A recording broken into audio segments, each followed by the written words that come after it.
First You Think is a not-for-profit ministry of the First Unitarian Church of Des Moines. Support us at ucdsm.org today. Morning. My name is Louise Alcorn. I am a member here at First Unitarian. I'm happy to be addressed as she, her, hers, or hey, Wheezy.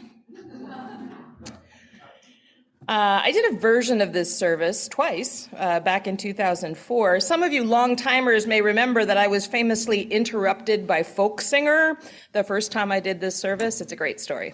Buy me a beer.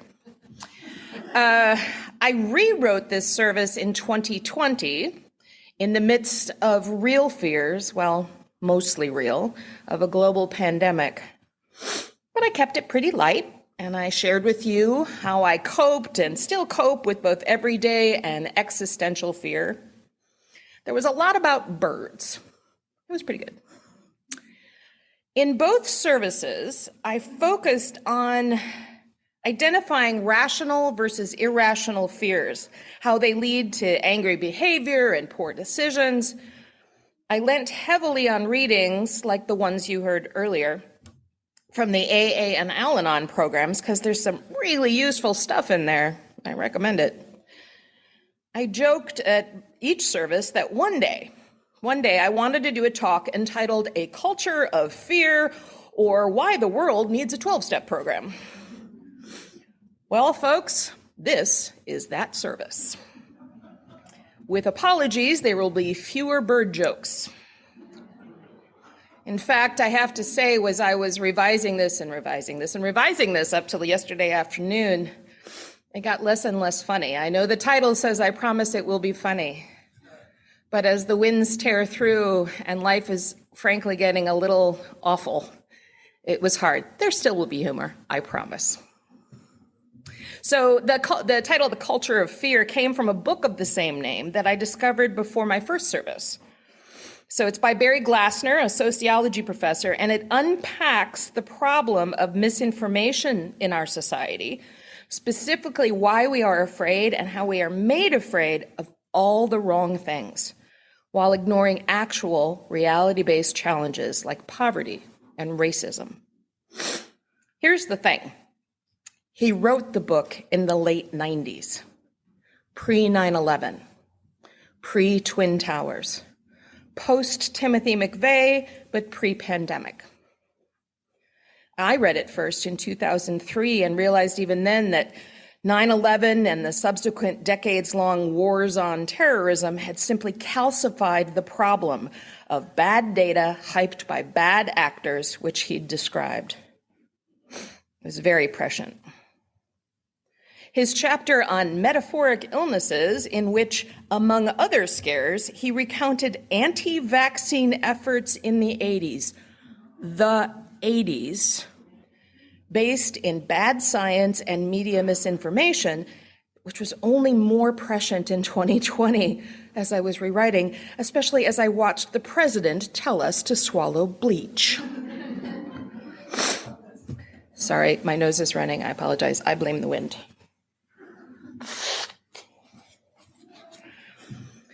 So then his chapter titled Black Men begins, journalists, politicians, and other opinion leaders foster fears about particular groups of people, both by what they play up and what they play down. He discusses the public perception of race and crime contrasted with the verifiable data about who are the actual victims of crime. Again, this is 20 years ago. Later, I listened to our own Harvey Harrison expand my understanding of the inequalities of our justice system and the problem of mass incarceration, which Glassner had shown was being distorted by the media. So as I rewrote my service in 2020, Black Lives Matter was perhaps finally forcing us to focus on the real effects of our deeply racist society on people of color, both on their lived experience, but also on our societal perceptions of that experience, which have always been badly, deliberately skewed. So dated as it is now, I keep going back to the book's basic premise that it's so easy and often profitable to make people afraid of something fake or distorted, and that this distortion keeps us from facing what is genuinely wrong. Now, this distortion may be the result of simple greed to sell media or ideology, but it may also be the result of the natural human tendency to point and scream at overblown problem B, because we just can't talk about actual problem A. For example, you may obsess about the cost of gas and count every mile and penny. That's real, but when your real worry, the one you cannot utter, is that you'll lose your job. But it's easier to think about the cost of gas. We may look with disdain at, say, anti-vaxxers who base their arguments on false anecdotes from celebrities, and we declare they just don't understand science, which may be true, but we should be cautious and ask ourselves, what deep-seated fear is being expressed here? Is it actual distrust of medical science, or a more generalized, unarticulated fear that we cannot protect our children? That if they get sick, we need someone to blame. Their fear is misdirected, but it's there, and dismissing it doesn't help the dialogue. So distortion of reality is also at the very root of addiction and addictive personalities. This is where the 12 steps comes in. For anyone who has lived with an addict or a narcissist, you know that their greatest power is creating their own reality and making others live in it. Again, I point to Mr. Bleach. 4 years of addictive behavior. Think about it. The Al-Anon and AA readings that Barb shared earlier, although these describe how an addictive brain works, also nicely describe cultural reactions on a larger scale. So all humans on some level make decisions based in part on fear. This is perfectly natural. Fear of what we do not understand, and increasingly in modern society, fear that we are losing something specific or non-specific, the American way, whatever the hell that is. But we know that it's just slipping away, even if we cannot articulate it, especially if we cannot articulate it. This fear is fed, watered, and fertilized by the remarkable echo chamber of social media. So humans are tribal, right? And if the tribe tells us to be afraid of something, we are inclined to believe it. But what if, as Barb's reading described, our tribe is living upon a basis of unsatisfied demands in a state of continual disturbance and frustration? So is the tribe distorting reality? And what should we believe? So before my last service, I spent a couple of evenings watching primetime television, and I really watched those commercials. You're welcome. It was terrible. And I kept a particularly critical eye on the fear messages. I'm so glad I have streaming now. I can't stand commercials. Anyways, in one evening of primetime viewing, I was encouraged to fear going bald. My digestion, too much acid, too little fiber. My hair, is it brittle? Does it shine? My car's tires, this was big. My car's tires, are they good enough? Will I skid and kill someone? Will they carry my children safely? I don't even have children. Bad breath, body odor. Being fat, that came up no less than 4 times. And last, but by no means least, I should fear for the safety of my home from burglars, carbon monoxide, and termites. It made me want to run screaming into the street where I might have been hit by a car with bald tires.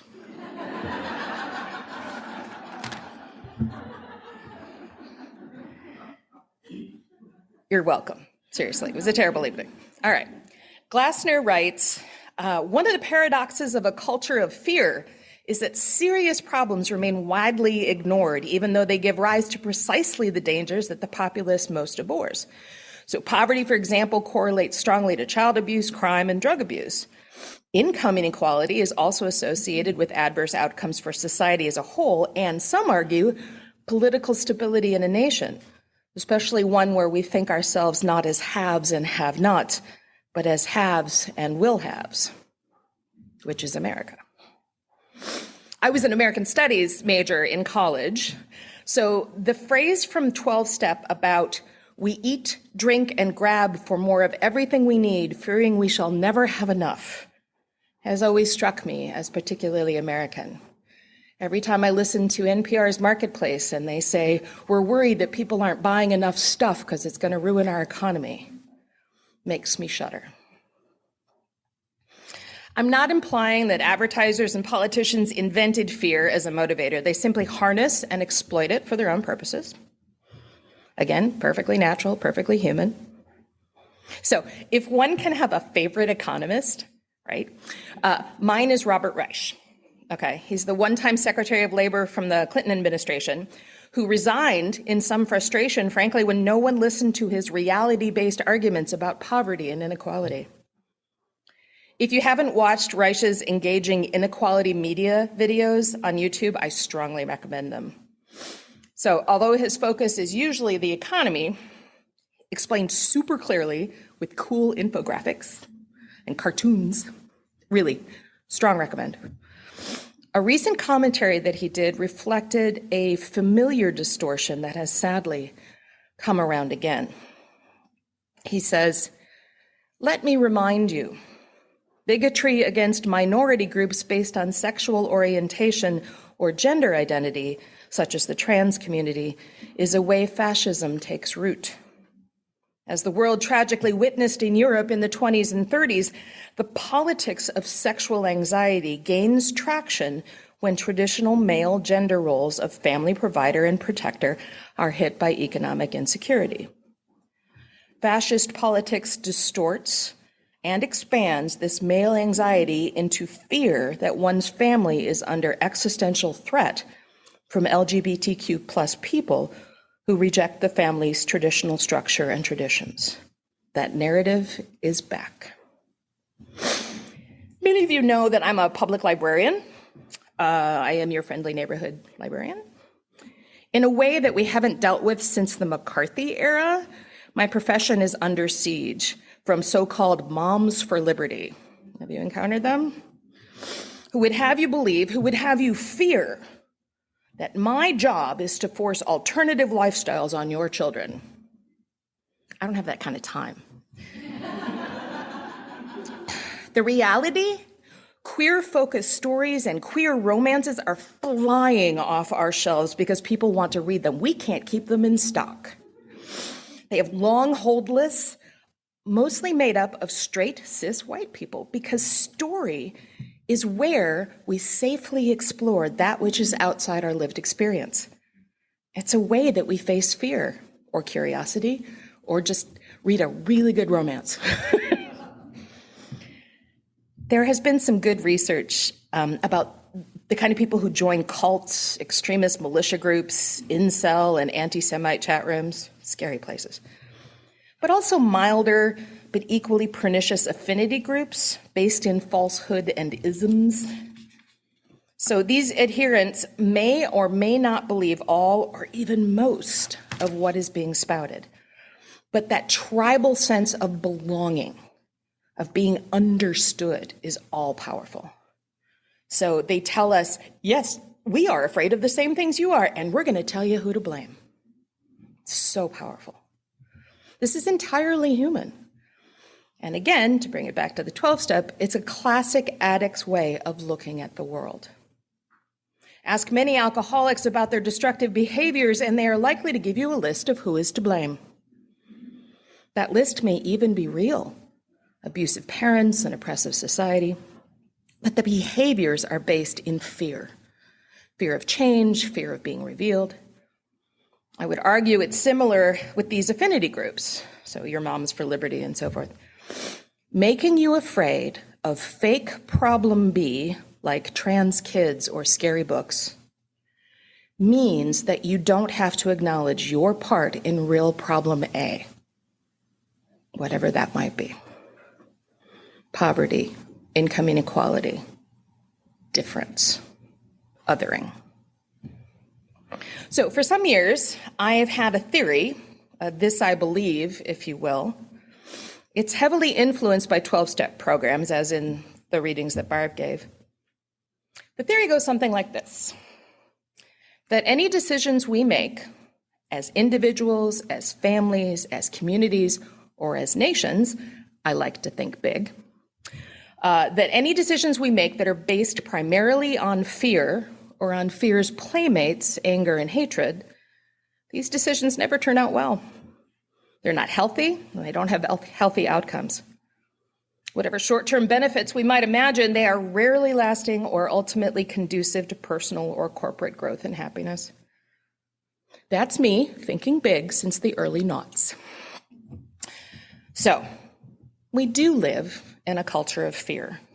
Fear is a great motivator and also a great manipulator. These messages aren't just in families with addiction. So, if we are told over and over again that going into the city will get us killed, what are the chances we'll go downtown to see a show? What effect will this ultimately have on that city's urban life and the prevalence of white flight? More broadly, if we're convinced, told even, that a group of people mean us harm, what are the chances that we'll reach out to them? And what will this reticence do to our relations with our neighbors? That fear is playing out everywhere right now. As the world becomes increasingly uncertain, as the winds blow hard, except, of course, they just stopped blowing, whatever. It was a great line. Anyhow, as the world becomes uncertain, a perfectly human, fear-based reaction is to worry about what this means for my life, for my comfort and security. We all do this. This is simply human. But we need to step past that fear and ask the right questions. Collectively, we need to acknowledge the culture of fear that exists for others because of the status quo that might be comfortable for us. We have to overcome our fears, our loss of security, of change, even of rejection. So the fourth step of AA asks us to take a searching and fearless moral inventory of ourselves. Again, I think this can be applied collectively, not just individually.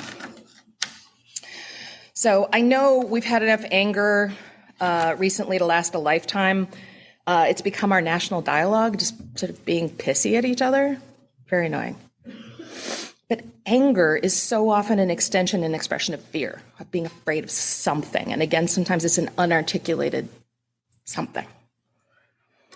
It's so easy to make a soundbite out of blaming. And because we all live with these emotions, again, perfectly natural, it feels like truth, even when it's not. So the 10th step tells us to continue to take this personal inventory, and when we are wrong, promptly admit it. So I think there's a question that we need to include in the national dialogue.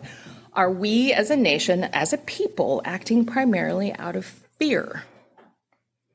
Some of the recent remarkable pieces on white fragility and privilege really do ask this question, which is an excellent start. But as Robert Reich reminds us, we are also being fed false narratives, again, that have historically just thrown us right off track. So we have to be careful. We have to question that. Okay. So I suspect that how we choose to understand, confront, and express our fears individually, collectively, our searching and fearless inventory, will determine in large part who we are as a people and community.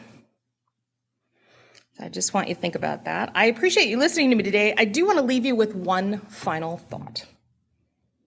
I talked about my little theory that decisions based on fear don't turn out well. The second reading we had, Loving in Fear, exhorts us to think a different way. So it's sort of the flip side of that theory. That those decisions that we make primarily out of healthy caring, affection, or love are far more likely to lead to growth and joy. So when we reach out without fear to another human, when we stand on the side of love, as our faith has been working on. We reject fear as an obstruction and offer ourselves an opportunity for joy. And remember that the birds of worry or care fly above your head. This you cannot change. But that they build nests in your hair, this you can prevent. Thank you.